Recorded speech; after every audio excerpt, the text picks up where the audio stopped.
¿Deberíamos escuchar lo que la ciencia nos dice?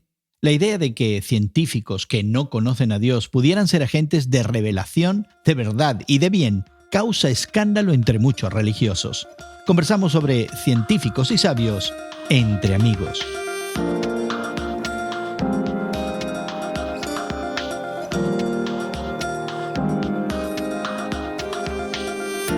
Gracias por acompañarnos Entre Amigos, nuestro podcast sobre la fe cristiana y su interacción con el mundo contemporáneo. Te acompañamos Guillermo Serrano, Elsa Mazón y Gerson García. Suscríbete a nuestro podcast y síguenos regularmente. Puedes encontrarnos en tu plataforma de podcast favorita y también información adicional en radiomoody.org.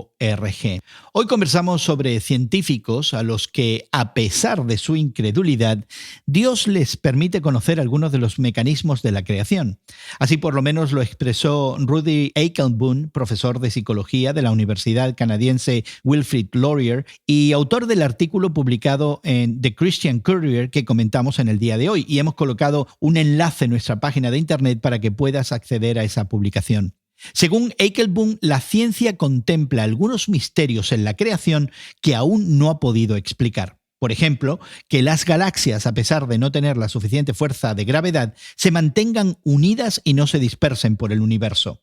Se especula entonces de la posibilidad de que exista una materia oscura que las mantenga unidas. Esa materia oscura también debería su existencia a alguna partícula subatómica, aún por descubrir, a la que se ha denominado acertadamente axioma. Así que, en términos simples, para los que no somos diestros en el campo de la física, todo esto quiere decir que los científicos, para explicar lo inexplicable, asumen la existencia de algo que desconocen y que de alguna manera sostiene todas las cosas. Y Guillermo y Elsa, a veces la ciencia, contrario a la opinión popular, parece que no tiene todas las respuestas. No, en ese caso específico, y en otros tampoco, porque realmente hay un mundo por descubrir.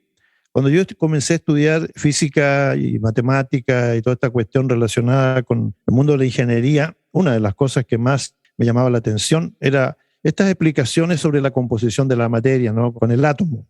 Y era un mundo fascinante porque en ese momento se hablaba de protones, neutrones y todo ese tipo de cosas. Pero ahora, este artículo, al hablar de las galaxias y de por qué no se desintegran y se mantienen unidas, es la aparición de un nuevo elemento, el axión o axioma, como queramos llamarle, que es tan diminuto que en un par de años más o algo así, recién se podría probar la existencia de esta partícula. Y a mí eso sí me ha llamado poderosamente la atención. A mí lo que me llama la atención es que los científicos crean firmemente en algo que asumen que existe, pero no pueden ver y no pueden probar fehacientemente. Y eso, Guillermo y Elsa, a mí me suena y se parece mucho a fe, no a ciencia. Gerson, creo que le estás dando al clavo con esta afirmación de que los científicos requieren de fe para poder asumir ciertas cosas, la existencia de algo, porque sus fórmulas para poder explicar, ¿no?, la manera de funcionar del universo les lleva a tener fe de que algo que no pueden ver tiene existencia. Y creo que es de lo que nos ha estado hablando la Biblia, que nos apunta a tener fe de que un ser, a quien llamamos Dios, se presenta en nuestras vidas, aunque no lo podamos ver, ¿no? Son cosas que la evolución en sí misma, como le explican los científicos fríamente, no puede explicar. De dónde nos proviene a nosotros esa sensación, ¿verdad?, que va más allá de las moléculas que me forman a mí, a ti, a Guillermo, ¿verdad? Y yo creo que se están dando cuenta estos científicos de que necesitan aplicar esta fe para que sus teorías funcionen y puedan ellos demostrar la manera en que el universo funciona, reconociendo que hay elementos que aún no pueden descubrir. Es interesante que este artículo habla acerca de científicos de la época antigua, quienes al examinar el cosmos y las estrellas, descubren una que les ha llamado la atención y que les guía, ¿verdad?, al descubrimiento de un ser humano, de un niño, que según la creencia de ellos, por lo menos así lo pone el artículo, podría ser determinante en el cambio de la humanidad. Nosotros sabemos a lo que se están refiriendo en este caso, ¿no? Pero no deja de ser interesante que hoy día, modernamente, las películas, muchas de ellas, están nuevamente mirando la posibilidad de descubrir en el firmamento, la posibilidad no solamente de que algo extraordinario pueda suceder, pero de que un meteorito no pueda destruir y causar una hecatombe de características fenomenales, ¿no? Entonces hay una especie de espionaje al universo, pero resulta que está esta otra cosa que todavía no se puede explicar. Hasta hace cuestión de no más de 10 años, se decía que las galaxias se iban dispersando, que todos los sistemas interplanetarios se iban como alejando uno de otro. De 10 años para acá se descubrió que no se están alejando de las galaxias, que se están acercando, ¿no?, a una velocidad astronómica, pero que para nosotros no se puede todavía determinar. Entonces, estos descubrimientos son posibles porque se aplican nuevas metodologías, nuevas técnicas para explorar el espacio. Pero la pregunta clave sigue ahí.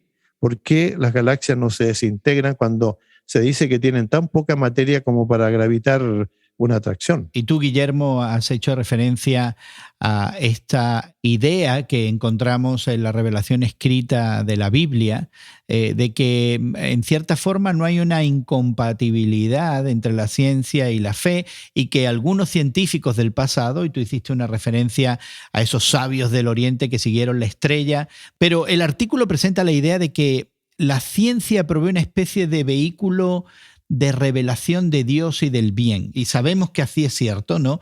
Pablo en su carta a los Romanos expande ese concepto de que Dios se da a conocer a través de la creación. Así que hay un elemento de esta revelación natural que no puede escapar realmente del que con sinceridad, con integridad, mira el cosmos, explora el cosmos, investiga la naturaleza e investiga la creación. Tienes razón, Gerson. La palabra de Dios, ¿verdad?, especialmente en el Nuevo Testamento, nos apunta, ¿verdad?, que la naturaleza apunta a la existencia de Dios. También vemos en los Salmos, ¿no?, como los Salmos, el salmista declara, los Salmos nos dicen que los cielos declaran la gloria de Dios. Son alegorías que de cierta manera apuntan a cómo la naturaleza está revelando, la creación está revelando a un creador, está apuntando hacia un creador. Y creo que se nos ha explicado en la época moderna, en el siglo XX, a estas 2 décadas del siglo XXI, ¿verdad?,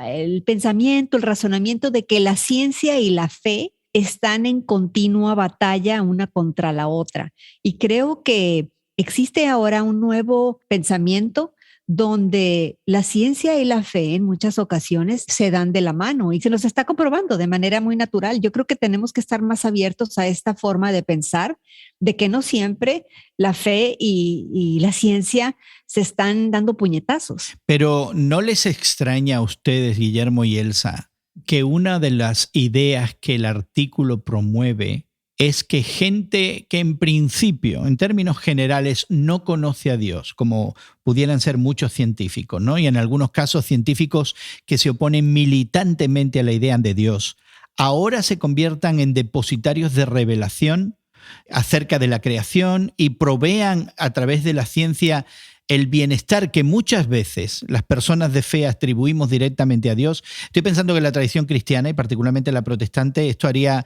gran escándalo, por ejemplo, para el reformador Martín Lutero, ¿no? El reformador se hubiera escandalizado porque no hay una revelación verdadera, a no ser que el Espíritu Santo esté obrando en eso. Eso es lo que él decía. Y muchos de nosotros pudiéramos suscribir esa idea. Y ahora tenemos aquí a estos científicos, algunos de ellos completamente ajenos a la idea de Dios, en el mejor de los casos, otros opuestos a la idea de Dios, que son depositarios de una revelación, que miran al cielo y ven la gloria de Dios y pudieran estar contándonos a nosotros con un lenguaje científico acerca de esa majestad de Dios. ¿No les extraña a ustedes esa idea? ¿No les causa un poquito de incomodidad? Incomodidad no. Sí me extraña porque en realidad los científicos llegan a esta conclusión de poner a Dios en algún lugar de la creación porque no tienen una explicación racional sobre algunas cosas, como por ejemplo cómo comienza la materia, ¿no? No estoy hablando de la vida, estoy hablando de la materia inerte. ¿Cómo comienza esta materia? Y para eso se necesita fe, de un acto creativo para que la materia exista. Es decir, cuando no hay otra posibilidad de una explicación, los científicos tienen que volver a la posibilidad de una mente superior que en un momento determinado produce el Big Bang, por ejemplo, la explosión aquella de luz, de materia, y que da origen a los sistemas planetarios, por ejemplo. La complejidad del universo apunta a un creador, a un diseñador. Una teoría asociada a eso es la complejidad irreducible, donde la teoría de la evolución viene que de células muy simples empezó a hacerse más y más complejo el universo, la creación. Pero la complejidad que existe en los núcleos más pequeños de las moléculas apuntan a un diseñador.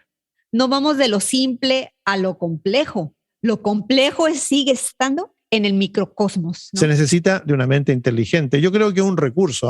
Yo soy un poco más cínico en esto, en el sentido de que veo a los científicos utilizando a Dios como recurso cuando ellos no tienen una explicación. Exactamente, que no tienen explicación, porque no debemos olvidarnos que la premisa aquí, y que quizás algún científico que no comparte nuestra visión acerca de la existencia de Dios, pudiera decirnos, bueno, espérense unos cuantos años a que tengamos el acelerador de partículas más grandes que finalmente nos pruebe que sí, efectivamente existe esta partícula, el axioma, y que todo realmente tiene una explicación al margen de Dios. Pero de nuevo la idea de que aquí está la ciencia hablándonos algo de verdad. Y en ese sentido la pregunta para todos nosotros, personas de fe cristiana, es: ¿deberíamos prestar atención a la ciencia? Yo creo que toda la verdad es verdad de Dios. Creo que las revelaciones que tengan los científicos del universo más allá, como del microcosmos, ¿verdad? De las moléculas y de los átomos y del ADN, nos están revelando más y más y más acerca del carácter mismo del Dios que nos creó. Y yo creo que debemos de dejar de ver a la ciencia con esa suspicacia, con esa sospecha, con esa idea, ¿no? De que cualquier cosa que se refiera a hechos científicos va en contra o está amenazando a nuestra fe, cuando de cierta manera yo pienso que al contrario, la refuerza. La ciencia conduce a la Biblia. Me acuerdo que un libro publicado en la década de los 70 hablaba de que no hay contradicción entre la ciencia y la Biblia, y entonces probaba muchas cosas para decir que ya la Biblia había hablado de estas cosas como vitales. Es decir, hay elementos en los que yo creo que la Biblia le da mucha razón a muchos descubrimientos científicos, y muchos descubrimientos científicos hablan también de algunas cosas que la Biblia ya ha afirmado. Sin embargo, hay una cosa en la que se diferencian. La Biblia necesita de parte del creyente que éste ejerza fe. Una fe que va más allá de una convicción racional, pero que deposita sus esperanzas en un Dios creador que tiene un propósito para la persona. El científico no necesariamente tiene mucha fe en lo que está haciendo porque su accionar es experimental. Quiere de alguna manera mezclar cosas, de alguna manera escribir cosas para ver si se repiten y de esta manera probar sus teorías. El científico siempre está buscando explicaciones. En el caso de la fe, no necesitamos explicaciones. Creemos en un Dios creador, creemos que Él se ha revelado y que este Dios creador tiene propósitos para esta creación y también para el ser humano. Y yo pienso que ahí está la gran diferencia desde mi perspectiva. Pues quisiéramos invitarte a que continúes esta conversación acerca de la fe, la ciencia, científicos y sabios, y te pongas en contacto con nosotros visitándonos en radiomoody.org. También ahí encontrarás más conversaciones entre amigos y la manera de suscribirte a nuestro podcast, ya que estamos en tu plataforma de podcast favorita. También nos puedes encontrar en Twitter. Nos encontrarás como tus temas de hoy en Twitter. Agradecemos mucho el trabajo de realización de nuestros equipos de producción en Estados Unidos, Brasil y México.